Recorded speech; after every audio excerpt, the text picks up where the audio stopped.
সামাজিক মাধ্যমে ছড়িয়ে পড়া ভিডিওতে দেখা যায় এক যুবককে কয়েকজন মিলে রাস্তায় মারধর করছেন, সাথে একজন তরুণীও রয়েছেন।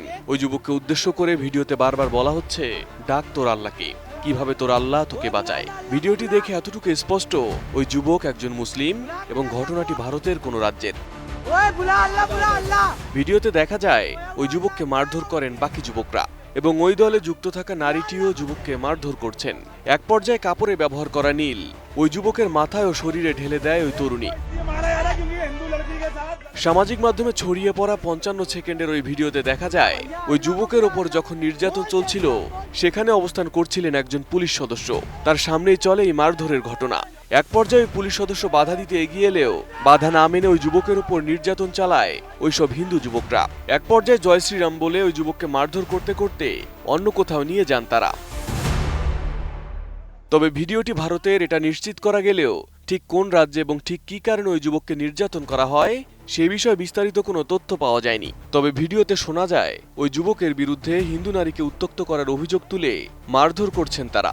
তবে আল্লাহকে কটাক্ষ করে এভাবে ওই যুবককে শারীরিকভাবে লাঞ্ছিত করায় বিষয়টি সামাজিক যোগাযোগ মাধ্যমে নেতিবাচক হিসেবে দেখছেন নেটিজেনরা। উন্নত মানের কাঁচামাল আরআইএল অ্যাঙ্গেল এন্ড চ্যানেল, এখন কাঠের দিন শেষ, আরআইএল এর বাংলাদেশ। ভারতে এরকম সংখ্যালঘু মুসলিম সম্প্রদায়ের ওপর নির্যাতনের ঘটনা প্রতিনিয়তই ঘটছে। দেশটির কিছু উগ্রবাদীদের হাতে এমন নির্যাতনের ঘটনা প্রায়শই চোখে পড়ছে।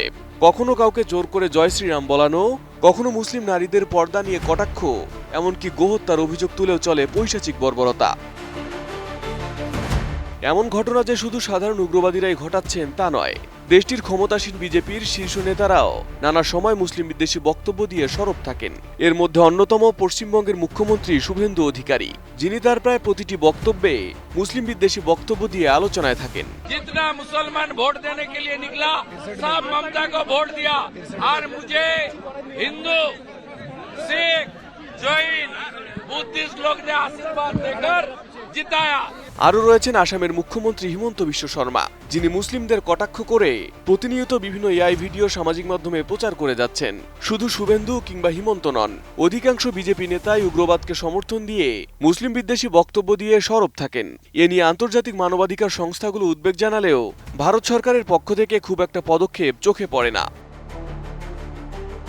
Arif Hasan, ATN news.